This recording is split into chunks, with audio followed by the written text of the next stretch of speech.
Welcome back to the channel, and today you join me with the brand new fully electric Cayenne from Porsche. Now in today's video we're going to be doing something slightly different. Over to you. Welcome back to the channel. Today you join me in the brand new Cayenne, as my good pal over there just alluded to, and we're going to be discussing the car from the perspective of a dad rather than 0 to 60 times. So please do join me if you're interested to hear about this new fully electric Cayenne.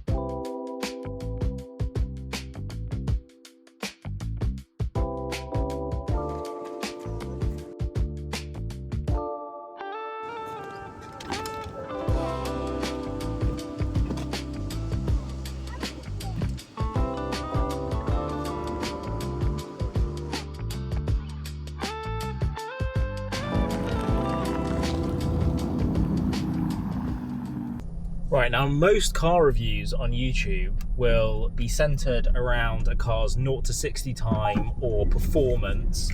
I'm going to take this one from a very different perspective and focus on practicality and, from a dad's perspective, how this car performs. We'll say dad or mum's perspective of how this car performs. So to introduce this car, this is the brand new fully electric Cayenne from Porsche. This exact car that I'm driving today is a standard Cayenne. There's the S, the GTS, which hasn't been released yet, and the Turbo. So this is the almost like the base spec car, but it has a lot of optional extras on this version, which we'll go into.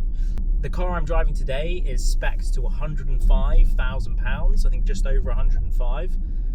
You can spec these up to 110, 120, and the Turbo is actually closer to 150 or 160. So the price range for one of these you're looking at is somewhere between around 100 and 160,000 British pounds. So I've taken my son out for the day and we're off to actually just go get some coffees this morning. It was the World Cup last night, so feeling a little tired today, but yeah, we're just heading off to get some coffees.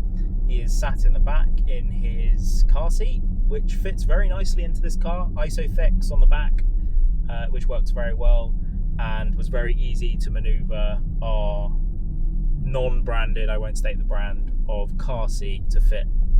Other notable items in here are the passenger display, which we started the video off with, that has multiple apps integrated into it, including YouTube, so you can watch YouTube in the car here as a passenger. You can connect your headset up so you can just literally watch YouTube, which I guess is great for kids if they're one of those iPad kids and you can kind of sit them, I don't know, in a car park where you're grabbing something, or yeah, they can sit in the car and watch YouTube, or there's plenty of games on here as well. The level of tech in here is pretty crazy actually. It seems to be a whole new generation of technology, even more so than like the Taycans. This is the first Porsche production car with this curved infotainment screen in the center. So I know a few other brands have done this, like Mercedes have a curved screen now. But yeah, there is a lot of screens in here, obviously.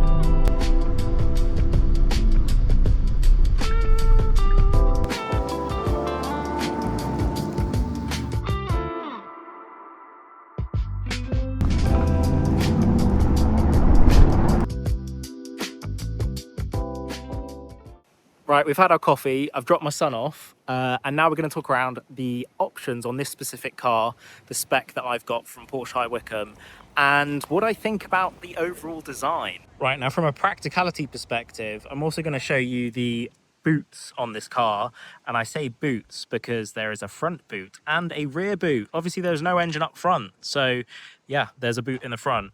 Now one thing I want to point out is this key.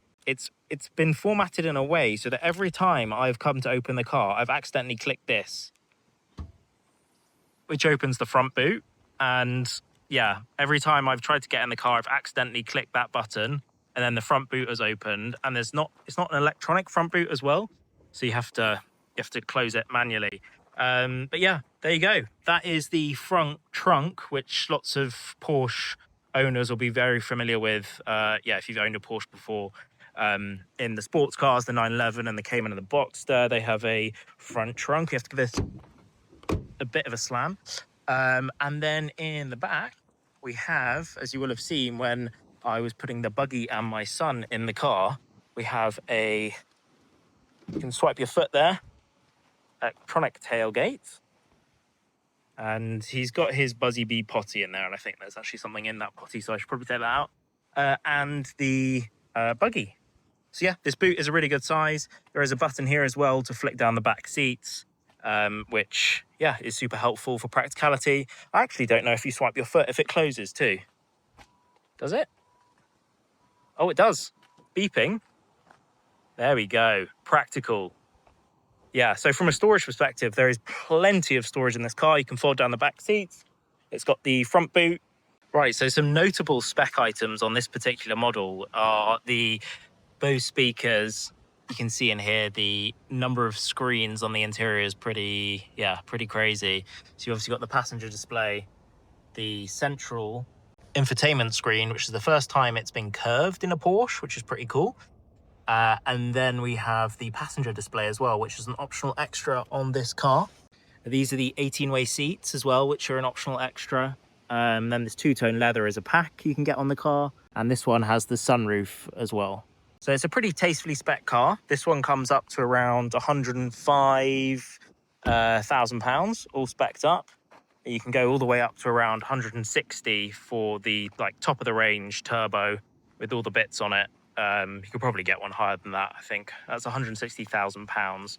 But yeah, this one comes in at 105,500.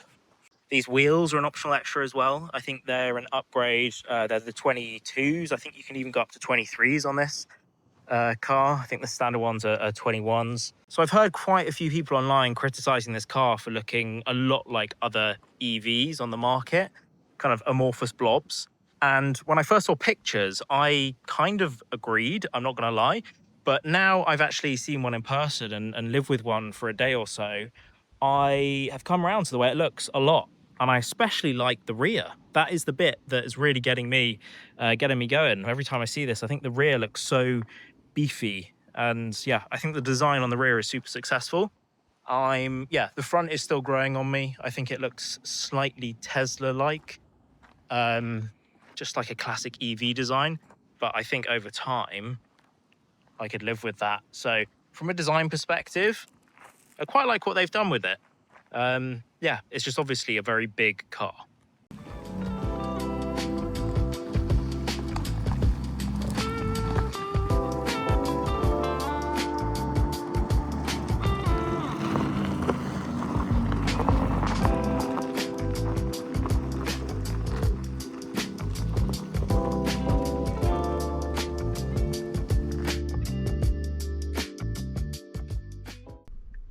So to round up then, would I buy one?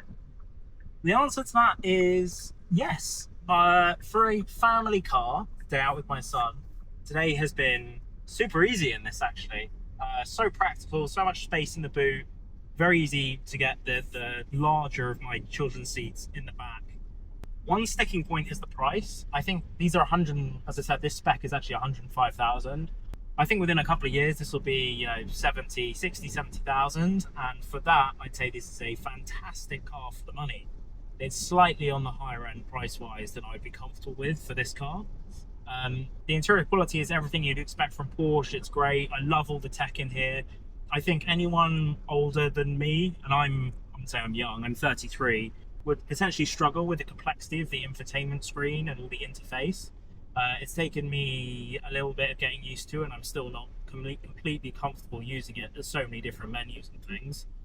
Now, from a performance perspective, I was actually quite shocked by how quick this thing is. You have a Manatino here on the bottom right, like in the 911s and the GT3s and stuff. And you've got Sport and Sport Plus on here. And I don't know whether you can hear that on the camera. Let me go into Sport Plus. It starts pumping noise into the cabin to make it sound like there's a combustion engine. Now, I know he said I would not talk about 0 to 60 times, but I do want to mention the performance of this car. It is a lot quicker than I expected it to be for how heavy and big it is. Really shocked me with the Sports Plus mode on here and how rapid it takes off. Super linear kind of torque, but so fast. From a dad's perspective, and currently owning a 110 Defender, I would 100% consider this as a new/replacement daily driver family car. It's got all of the practical elements you would need. Massive boot, front boot. I can fit my child seat in it, which is actually quite a big one with a big base, so that works out well. It's obviously got ISOFIX. There's so much storage up here. And the passenger display up front, which at first I thought was a bit of a gimmick, actually I think is works pretty well. And the biggest sticking point, the fact that this is full electric, and the fact that Porsche have been quite hurt by this big move to all electric across their family range, like the Macans and the Cayennes. Electric makes sense for me in this car, and I never thought I'd say that, but I've really actually enjoyed it, and I'm slowly but surely coming around to understanding where EVs make sense. And my wife was of this similar opinion. She got in this earlier today and said, I really like it. So could this be coming to the garage next? Let's see. I think when these are 70 or 80,000, I could 100% see one of these in the garage. Thanks for watching the video, and if you enjoyed this format and more of a dad's perspective on a car review, then please do let me know in the comments, and please do like and subscribe. Thank you very much.